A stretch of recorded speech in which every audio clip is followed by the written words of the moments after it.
All right, so welcome back. This is New Day, and we're streaming live from the studios of TV3, first in news, best in entertainment. So, how do you surmount obstacles to your career progression as a woman? Do you think there would ever be a dispensation in this world where gender parity is achieved, as promised earlier?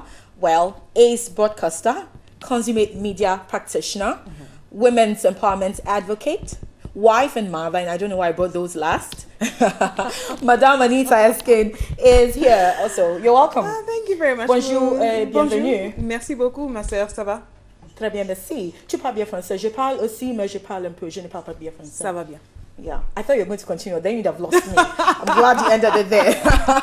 All right, welcome again. Thank you, Moon. So Thank you. some of us first saw you on TV3 when you were hosting Mentor, and then I mean over the years you've burgeoned, you've flourished into quite the media practitioner. If you could do a summation, what did it for you? I think I always had this thing within me that there was so much more. You know, every single time I stood somewhere, I'd be grateful for it, but I would say to myself, oh, there's so much more. This is not enough. You know, the world is so huge. What else can I grasp? What else can I become? That is really what does it and what did it for me. 10 years ago, you know, I was in this establishment. Actually, exactly 10 years tomorrow. I came for my first audition right here at TV3 for a show called Looking for Love. You know, so Moon, it's been that thing of you get one thing, you really love it, but you also tell yourself, don't get too comfortable, look for more, strive for more, work harder, and just keep taking yourself to the next level. You know, we're in an industry where women who ascend the ladder of ranks are perceived to have, at some point, ridden on the backs of men to whom they offered sexual favors. So I don't know if you've had people doubt this beautiful story of success. I like the laugh. I get it because every day. It's pretty much, it's very common. But Moon, the reality is, in my life, I get it every day. I mean, people are like, oh, really? You know, it's hard work, right? Just hard work. But you know what? Miss of anybody.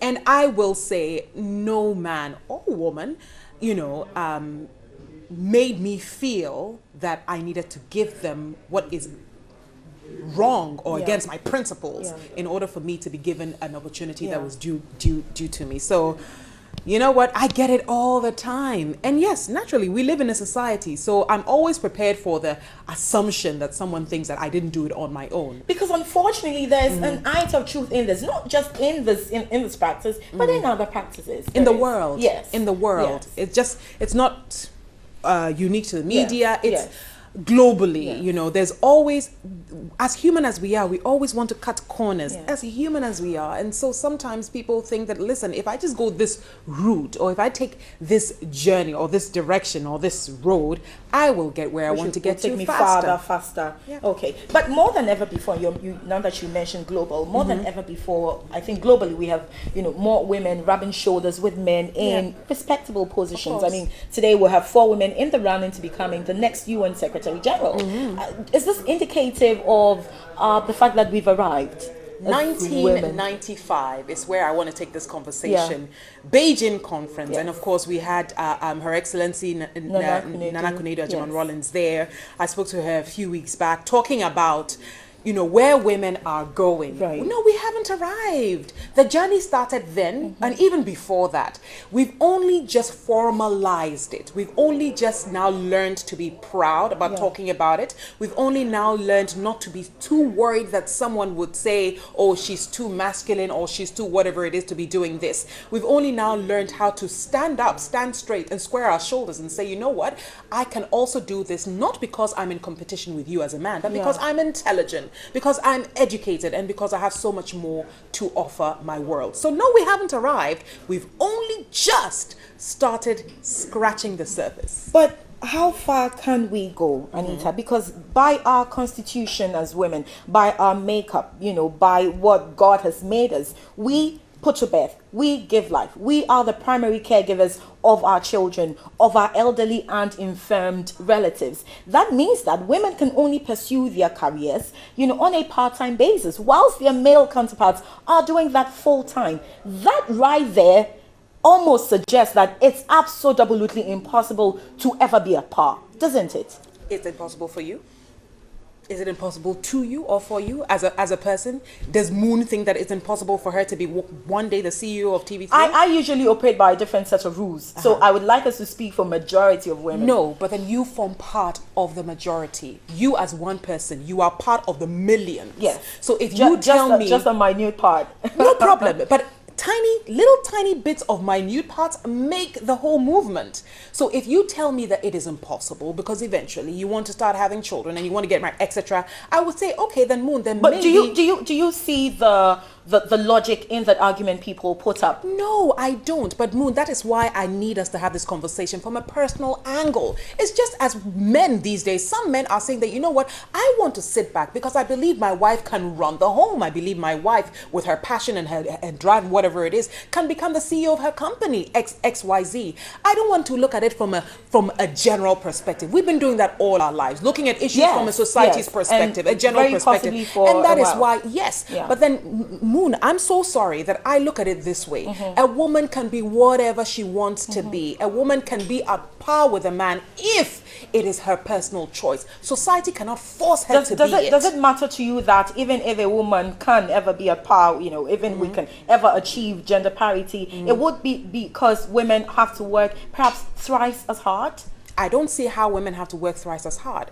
That is also bringing up the issue of, you know, you're talking about having children. When I had children, I had to take time off of work. Yes. I mean, I was literally not as busy and not as active for about 5 years. So agreed. I was going to ask how you juggled that, but you answered it. It was difficult. It was one of the most difficult experiences. I wouldn't take it back for anything. I absolutely loved it because, of course, at the end of the day, Moon, I'm also a woman. Yeah. And I also love, you know, living to the capacity of what a woman's body, a woman's mind, a woman's spirit do you not also agree then, you know, this other side of the argument that, I mean, pushing for such parity would also mean that women have to share their responsibilities, God-given responsibilities, which in effect might result in a dysfunctional society. The family is the basic unit of society. Why would it be dysfunctional? Why would it be dysfunctional? Again, because it definitely comes at the expense of, you have to take some time off your career. It is who you are with, and that is why these days we're having conversations who your about partner is. My husband is so supportive. Well, good for you, Anita, but on the most part. But on the most part, there are also women who don't support their husbands to run for office. There are also women who are not supporting their husbands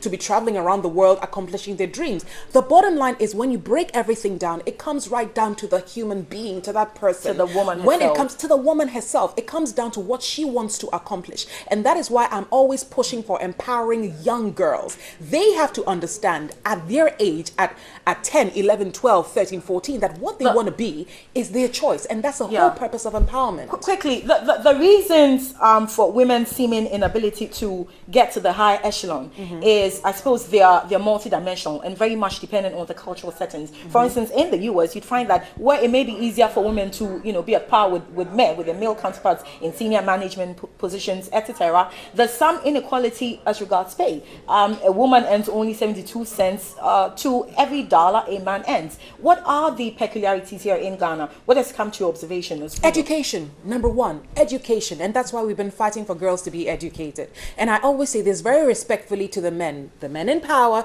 the men that we work with, etc. A woman being educated is no threat to you whatsoever. A woman being educated just means that if you had to work 5, 10, 15 times as hard, a woman can come in and share that workload with you. If you educate a girl, what it allows her to do is know that, ooh, I can be a doctor, I can be a scientist, I can be an artist, I could be a painter if I want to, because I have the power or the pillar of education behind me. So at no point in time should anyone, male or female, because these days, I'm so sorry, but these days more women are becoming threatened than more women are becoming successful.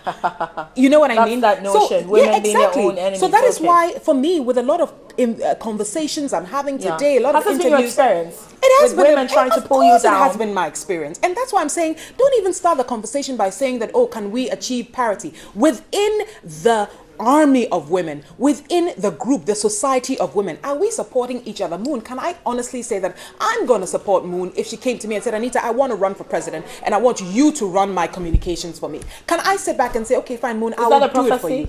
But I know you're working with... So Do you see what I'm saying? Yes. It's even before we start wish talking we had about more time for parity. this. We start talking about parity. We need to talk But about you what see, we but can that's do the for ourselves point. That's as the women. point. If I suppose that there's more of an issue with parity than women being our own How do we enemies. get to parity? How do we get to parity? Well, we get to you're the parity. Blisco ambassador. You answer that.